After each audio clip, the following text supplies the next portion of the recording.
तो ऐसी चतुराइयां संसार के लोगों में हैं, पर मध्य प्रदेश के लोगों में थोड़ी सरलता सहजता ज्यादा है। इसीलिए आप देखेंगे हर गांव हर नगर, हमने तो अनुभव कर लिया कितनी कथाएं मध्य प्रदेश में होती हैं, साल भर में सब जगह कथा, 3-4 कथा मध्य प्रदेश में तो हो ही जाती हैं। और जहां कथा होती है वहीं पास में ही कोई या तो देवी या हनुमान जी का मंदिर होगा ही होगा। और वो देवी हनुमान जी का मंदिर वो किसी ना किसी की सिद्धता जरूर करते होंगे। जैसे कोई हनुमान जी का मंदिर होगा, उस हनुमान जी के मंदिर की प्रसिद्धि ऐसी होगी कि यहाँ मंगलवार को ऐसा करने से ऐसा हो जाता है। देवी का मंदिर होगा, बोले यहाँ पे घंटा चढ़ाने से ये होता है, यहाँ चुनरी चढ़ाने से ये होता है। और वहाँ महाराज भीड़ लाखों की तादाद में, हर मंदिर में भीड़। मतलब इसको लोग गलत तरीके से ना समझे कि महाराज जी कहीं हमारी वो तो नहीं कर रहे, हंसी तो नहीं बना रहे मध्य प्रदेश। नहीं,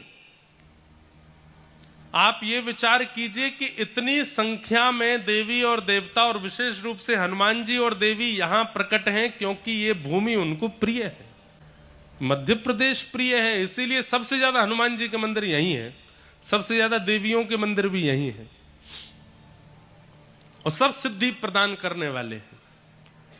क्यों? क्योंकि यहां के लोगों में सहजता है, सरलता है, विश्वास है। एक और बात, सहज व्यक्ति, सरल व्यक्ति, स्वभाव का मधुर व्यक्ति तभी हो सकता है जब उसके चित्त में विश्वास होगा। अगर किसी के चित्त में विश्वास नहीं होता तो भी वो सहज, विश्वास नहीं है मतलब क्या है? अविश्वास है। अविश्वास होता है तो व्यक्ति चतुर होता है, शक की स्थिति आ जाती है, वो दिन भर बस ओवर थिंक करता रहता है, अच्छा ऐसा है तो ऐसा है, ऐसा है तो ऐसा। लेकिन विश्वासशील व्यक्ति जो होता है वो ज्यादा चिंतन नहीं करता, बस मान लेता है। तो परम धर्म की स्थिति जीवन में प्रकट होना, यह भागवत जी का विषय है। आप देह की चिंता कम करने लगे हैं, अब अपनी आत्मा की चिंता ज्यादा करते हैं, तो आप परम धार्मिक हो। दूसरा आता है निर्मत्सराणाम सताम। मैंने कई बार कथा सुनाई है, मध्य प्रदेश के ही जबलपुर के पास में एक सज्जन हुए, उनका नाम था भोलानाथ जी। क्या नाम था? भोलानाथ। वही कालांतर में बाद में उनका नाम हमारे वृंदावन में पड़ गया भोरी सखी। क्या पड़ गया? भोरी सखी। और ये भोरी सखी उनका नाम किशोरी जी ने स्वयं प्रकट होकर के रखा, राधा रानी ने उनका नाम रखा भोरी सखी। तो भोलानाथ जी जो थे, ये जब वृंदावन जाकर के रहने लगे और यमुना जी के तट पर राधा रानी को रो रो करके बुलाते थे, जब राधा रानी को पुकारते थे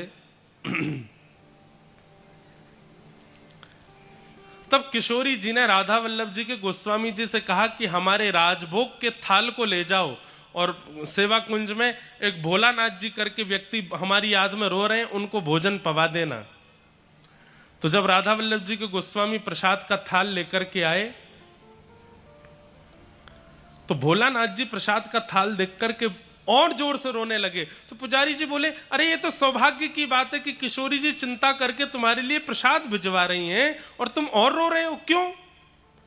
तब वो भोलानाथ जी क्या कहते हैं कि उनको मेरे देह की चिंता हुई, उनको मेरे पेट की चिंता हुई, उनको मेरी जीव की चिंता हुई कि पेट भूखा है, जीव में स्वाद नहीं गया, देह जर्जर हो रहा है। उनको मेरे मन की चिंता क्यों नहीं हुई कि मैं मन से कितना व्याकुल हो रहा हूं? उनको मेरी आत्मा की चिंता क्यों नहीं हुई कि मैं किशोरी जी के दर्शन करने के लिए कितना उतावला हो रहा हूं?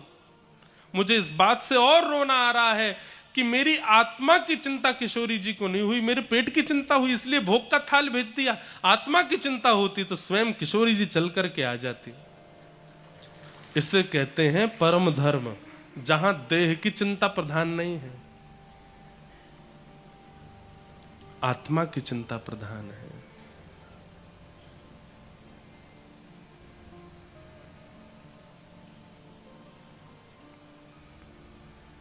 आत्मा की चिंता प्रधान है।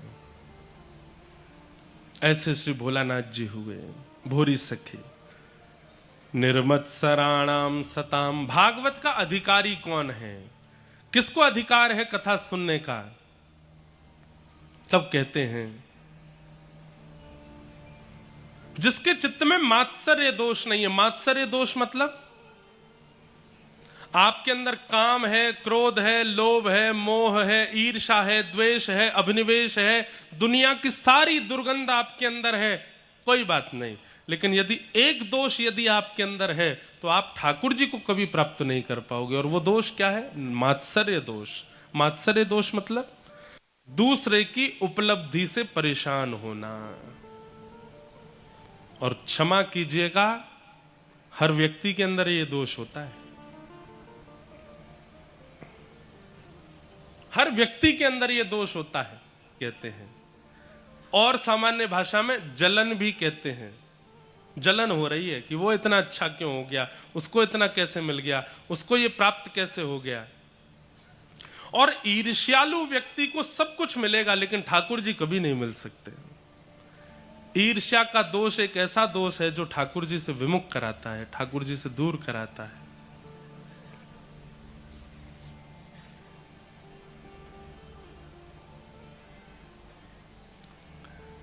ईर्ष्या का दोष नष्ट किया जाए। निर्मत्सराणाम सताम। बंधुओं क्या करें, कैसे ईर्ष्या जावे? कथा सुनो। और मैं तो कहता हूं पहले दिन की कथा सुनो। जिसकी ईर्ष्या होती है चित्त में, उन सबका चिंतन कर लो अभी। किन किन को देख करके ईर्ष्या होती है, किन की प्रसिद्धि उपलब्धि सुनकर के ईर्ष्या होती है।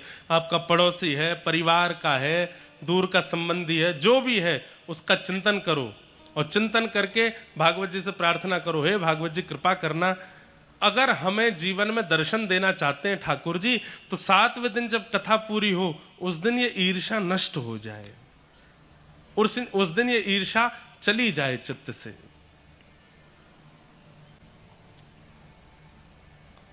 और जब जब ईर्ष्या प्रकट हो उनका फोटो सेव कर लीजिए अपने फोन में, जिनको देख करके ईर्ष्या होती है बार बार देखो। और देख के जैसी ईर्ष्या हो जाए तुरंत श्री कृष्ण गोविंद हरे मुरारे, हे नाथ नारायण वासुदेव, ठाकुर जी आपको प्रणाम, इससे ईर्ष्या मेरी खत्म करो। लोगों से कहो इसकी बातें मुझे सुनाओ, इसकी उपलब्धियां मुझे बताओ। और जब लोग कहें ईर्ष्या हो, ईर्ष्या के साथ साथ तुरंत, भाई बुखार आने पर ही पैरासीटामोल ली जाती है, ईर्ष्या हो तुरंत भगवान नाम गाने लग जाओ। 7 दिन के अंदर अगर कथा सुनने के बाद ईर्ष्या नष्ट हो जाए, नाच लीजिएगा, अब ठाकुर जी मिलने वाले हैं आपको, क्योंकि ईर्ष्या चित्त से चली गई है।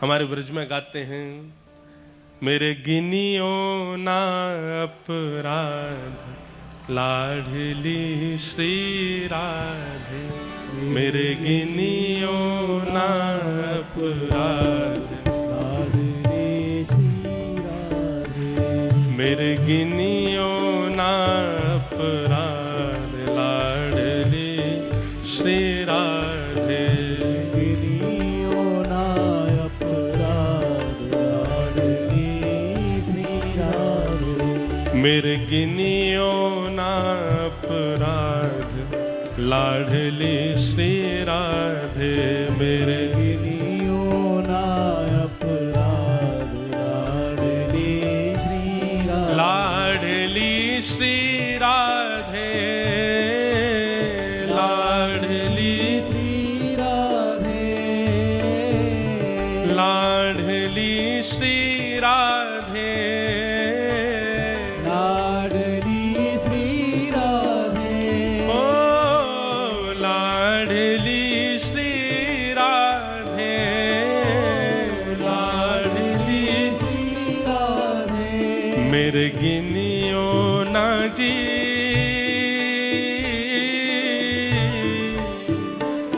मेरे गिनियो ना अपराध, ओ मेरे गिनियो ना अपराध लाडली श्री राधे, मेरे गिनियो ना अपराध लाडली श्री राधे, ओ मेरे गिनियो ना अपराध लाडली श्री राधे, गिनियो ना अपराध लाडली। स्वीकार करने से, एक बात सुनिएगा, दोष नष्ट कब होता है?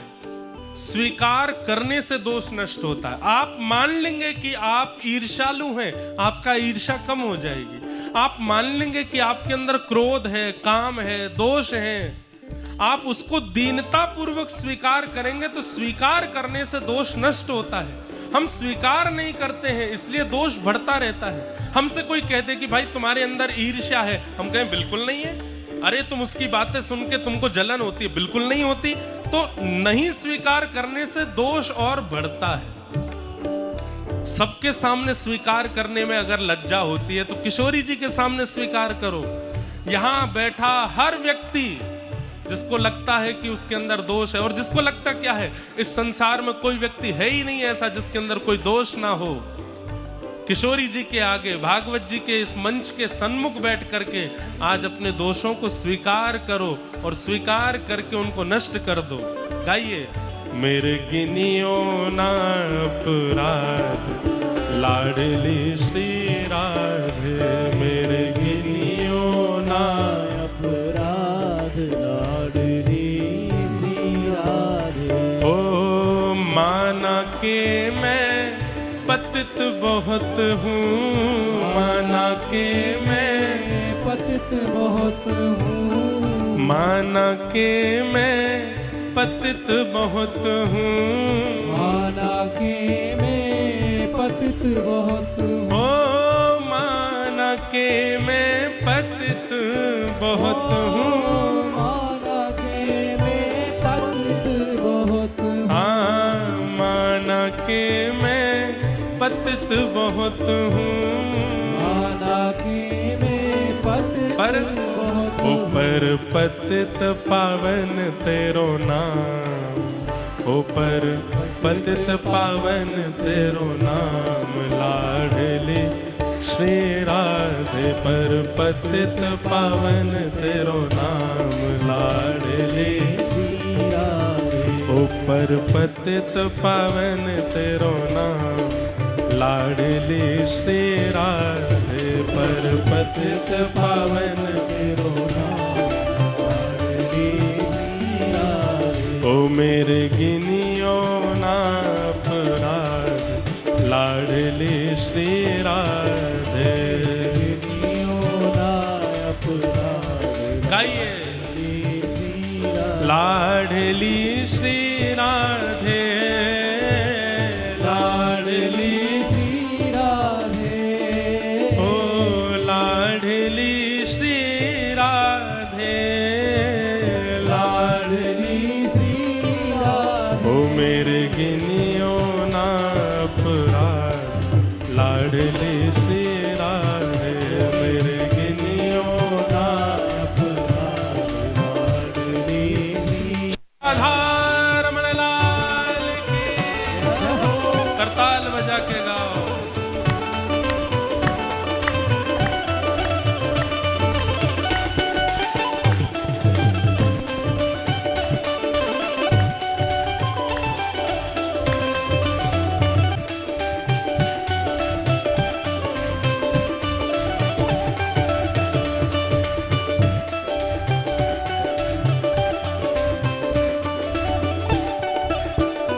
अष्ट सखिन में गोप गोपिन में, अष्ट सखिन में गोप गोपिन में, अष्ट सखिन में गोप गोपिन में, अष्ट सखिन में गोप गोपिन में। उन्हु की दासी दासन में, उन्हु की दासी दासन में, उन्हु की दासी दासन में, उन्हु की दासी दासन में। हे अष्ट सखिन में गोप गोपिन में, अष्ट सखिन में गोप गोपिन में। उन्हु की दासी दासन में, उन्हु की दासी दासन। कितनी अच्छी बात कह रहे हैं हे किशोरी जी।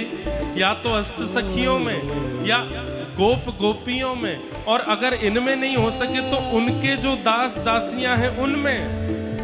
कहीं लिख ली जो मेरो नाम, कहीं लिख ली जो मेरो नाम, लाडली श्री राधे कहीं लिख ली जो मेरो नाम, लाडली श्री राधे। ओ कहीं लिख ली जो मेरो नाम, लाडली श्री राधे, लिख ली जो मेरो नाम, लाडली श्री राधे, लाडली श्री राधे, लाडली श्री राधे, ओ लाडली श्री राधे, ओ लाडली श्री राधे। ओ मेरे गिनियो ना अपराध, लाडली श्री राधे, मेरे गिनियो ना अपराध, लाडली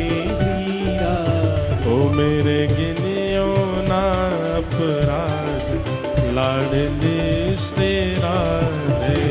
गिनियो ना अपराध, लाडली श्री राधे।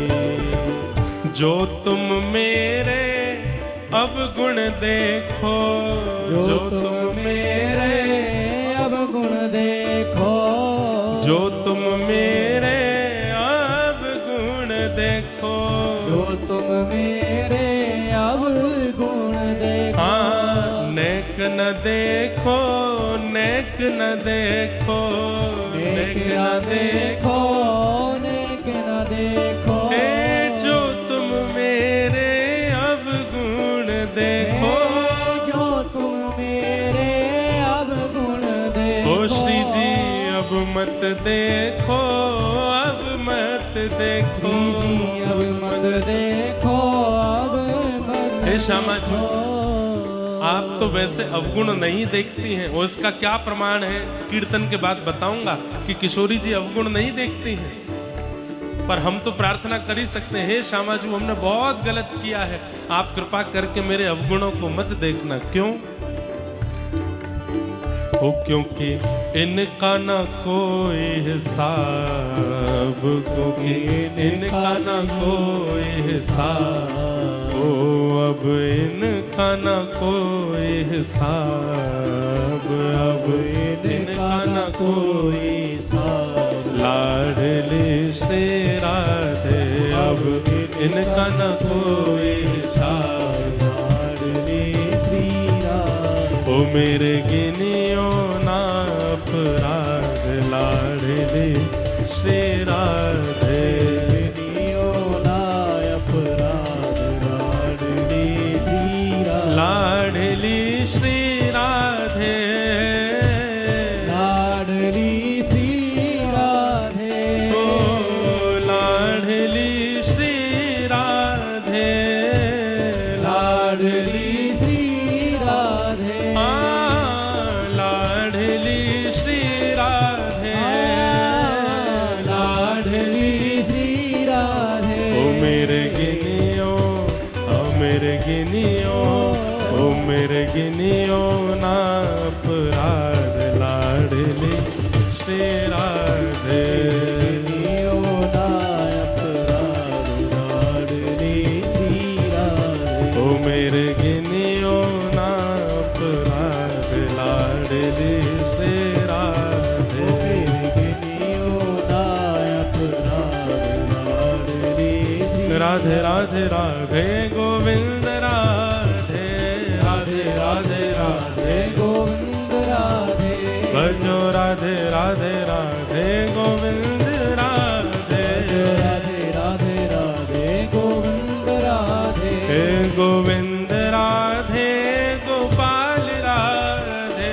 राधे गोपाल राधे, हे गोविंद राधे गोपाल राधे, गोविंद राधे गोपाल राधे, हे गोपाल राधे, गोपाल राधे, हे गोविंद राधे,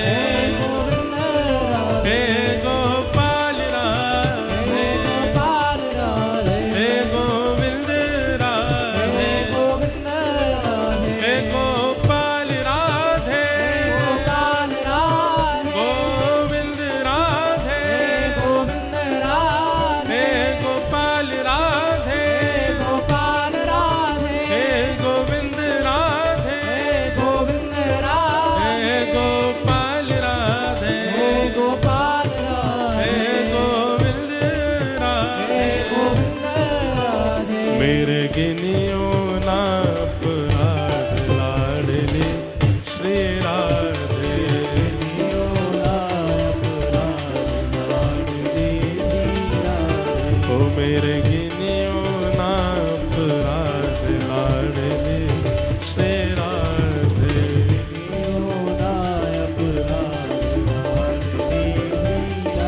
ओ मेरे गिनियो ना अपराध लाडले श्री राधे।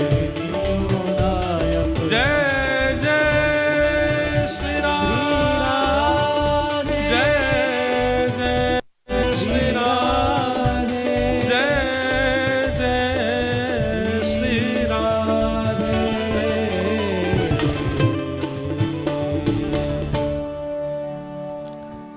माना के मैं पतित बहुत हूँ, माना के मैं पतित बहुत हूँ, पर पतित पावन तेरो नाम लाडली श्री राधे। पर पतित पावन तेरो नाम लाडली श्री राधे। एक बात कहें बंधुओं, इस संसार में बहुत बुरा कोई नहीं होता। इस संसार में बहुत बुरा कोई नहीं होता। बस एक बात है कि आप थोड़े कम बुरे हो, इसलिए कोई ज्यादा आपको ज्यादा बुरा लगता है। बुरे सब होते हैं। संसार में बहुत बुरा कोई नहीं है, बस आप थोड़े कम बुरे हो, इसलिए आपको वो ज्यादा लग रहा है। बुरे सब होते हैं। अच्छाई की बात करी जाए तो इस संसार में कोई बहुत अच्छा नहीं होता। आप थोड़े अच्छे हो, इसलिए आपको सब बहुत अच्छे लगते हैं।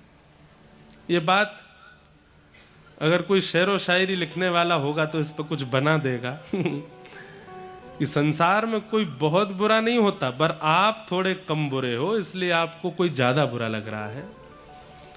और संसार में कोई बहुत अच्छा नहीं होता, बस आप थोड़े अच्छे हो, इसलिए सब आपको बहुत अच्छे लगते हैं। संसार में 50-50 का रेशियो चलता है। सब अच्छे भी हैं, बुरे भी हैं, सबके अंदर सारी गुण हैं। तो फिर क्या होता है? बस गुरु कृपा किसी किसी पर अधिक हो जाती है, गुरु कृपा किसी किसी पर विशेष हो जाती है, तो वो व्यक्ति इस अच्छे बुरे के दौर में भगवान का हो जाता है। और ठाकुर जी का हो जाना ही एक विशेष बात है। बुरे भी ठाकुर जी के हो जाते हैं, अच्छे भी ठाकुर जी के होते हैं, बस वो ठाकुर जी का होना किसी गुरु कृपा से ही होता है। अगर देखा जाए तो इस कलिकाल में रावण से भी बुरे लोग हैं। देखा जाए तो कंस से भी बुरे लोग आज की डेट में हैं। उस समय पर कंस ज्यादा बुरा था, उस समय पर रावण ज्यादा बुरा था, पर कंस और रावण से भी ज्यादा बुरे लोग आज हैं संसार में। तो इसलिए किसी के अवगुणों को देख करके बहुत जल्दी विचलित मत हो जाओ। लोग ऐसे भी होते हैं, अरे भाई ये संसार है, यहां सब प्रकार के लोग हैं। विवाह जब होता है तो विवाह के बाद में जो जीवन संगी जीवन में आया उसके साथ हम रह क्यों नहीं पाते? क्योंकि विवाह से पहले उसने सब अपना अच्छा ही अच्छा बताया, उसने सब अच्छा ही अच्छा दिखाया, और फिर जब उसके अवगुण दिखने लगते हैं तो फिर आप विचलित हो जाते हो, अरे ये तो नहीं बताया था। इसलिए हमारी प्रार्थना, जिनके विवाह नहीं हुए या होने वाले हैं, अपने होने वाले जीवन संगी के पहले अवगुण जान लीजिए। उससे बोले ही दो, बोले अच्छा ही मत बताना, ये बताओ कमियां क्या क्या है, ताकि आगे एडजस्टमेंट करने में दिक्कत। पहले ही पूछ लो, सब पहले सही सही बता दो, भाई हफ्ता में कितने दिन नहीं नहाते हो ये बताओ। जैसे ही वो कहे सर्दियों में थोड़ा हो जाता है 2 दिन नहीं नहाते, तो अपनी तरफ से मान लेना कि 3 दिन ही नहीं नहाता होगा, 2 दिन तो बोल रहा है। मतलब हम क्या करते हैं, हम अच्छाइयों की उम्मीद रखते हैं, बुराइयों की उम्मीद ज्यादा रखो। पहले से ही मन में बना लीजिए, उसने जितनी अच्छाई अपनी बता रखी है सबका विपरीत सोच के चलो मन में, तो क्या होगा, जीवन जीने में दिक्कत नहीं होगी।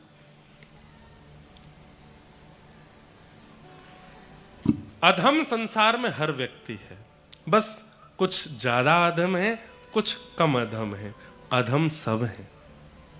बचा कोई नहीं है संसार के इन विचारों से। निर्मत्सराणाम सताम, ठाकुर जी का अधिकारी कौन है? बोले जिसके चित्त में मात्सर्य दोष नहीं है, जिसके चित्त में मात्सर्यता नहीं है। मात्सर्य मतलब ईर्ष्या। और बंधुओं एक बात कहें, जैसे हमारे अवगुण, जैसे क्या होता है, जैसे इसको मैं समझाऊं, सुनिएगा ध्यान से। व्यक्ति को बुखार आता है, सबको पता चलता है, पर बुखार के साथ साथ भीतर और कितनी बीमारियां आई हैं ये केवल वैद्य को पता चलता है। ऐसे ही व्यक्ति को क्रोध आ रहा है ये आपको पता चला, लेकिन क्रोध के साथ साथ और कितने दोष आ रहे हैं उसके अंदर ये गुरु को पता होता है। जैसे शास्त्र प्रमाण देते हैं कि अगर किसी व्यक्ति को अति क्रोध है, अति क्रोध किसी व्यक्ति को आता है तो उसके अंदर 2 दोष भी होंगे। और ये 100% प्रूफ है कि अगर किसी व्यक्ति को अति क्रोध है तो उसके अंदर 2 दोष और होंगे। और उन 2 दोषों में 2 दोष क्या है? पहला दोष विचलनता, मन विचलित है, एक पर विश्वास नहीं कर पाता है, कभी इधर कभी उधर, कभी इधर कभी उधर, कभी इधर, असमंजस है चित्त में। क्रोधी व्यक्ति का प्रमाण गुरुजनों को हो जाता है कि भयंकर क्रोध है तो चित्त में असमंजस भी है। और क्रोधी व्यक्ति का प्रमाण है कि अत्यंत क्रोध है तो चित्त में काम भी है। बस काम व्यक्ति सबको दिखाता नहीं है, लेकिन क्रोध जब दिखता है तो पता चल जाता है कि अंदर काम भी है। ऐसे ही बुखार दिखाई देता है। और दोष क्या क्या है? अब बुखार तो हर तरीके से आता है, वायरल को भी बुखार आ जाता है, कई बार दांत में दर्द होता है तो भी बुखार आ जाता है, अकल डाढ़ आती है वो, उससे भी बुखार आ जाता है, कई बार पॉल्यूशन की वजह से इन्फेक्शन हो जाता है तो भी बुखार आ जाता है, पेट खराब होता है तो भी बुखार आ जाता है, कहां तक कहें बड़े बड़े रोग, कैंसर भी होने लगते हैं प्रारंभिक स्थिति में तो भी बुखार आ जाता है। तो बुखार तो सबको पता चलता है, लेकिन बुखार से मूल दोष क्या आया है ये केवल वैद्य को पता चलता है। ऐसे ही काम, क्रोध, लोभ, ये सबको दिख जाने वाले जो दोष होते हैं ये तो बाह्य प्रमाण है, पर भीतर और क्या क्या आया है ये गुरुओं को पता होता है। ठीक ऐसे ही किसी व्यक्ति के चित्त में अगर ईर्ष्या है तो ईर्ष्या प्रमाण है कि इतने संसार में दोष हैं, सबका 10% इसके अंदर है ही। ईर्ष्या प्रमाण है इस बात का। तो ईर्ष्या, अगर आपके अंदर ईर्ष्या है तो आपके अंदर सारे दोष हैं, सब दोष हैं। संसार में जितने दोषों के नाम हैं सबकी लिस्ट बनाओ, सब हैं आपके अंदर अगर ईर्ष्या है तो। और सबसे बड़ा प्रमाण, सबसे बड़ा दोष क्या है ईर्ष्या होने का? कि अगर बाकी के दोष चित्त में हैं ठाकुर जी फिर भी मिल जाएंगे, लेकिन ईर्ष्या का दोष यदि चित्त में है ठाकुर जी नहीं मिलेंगे।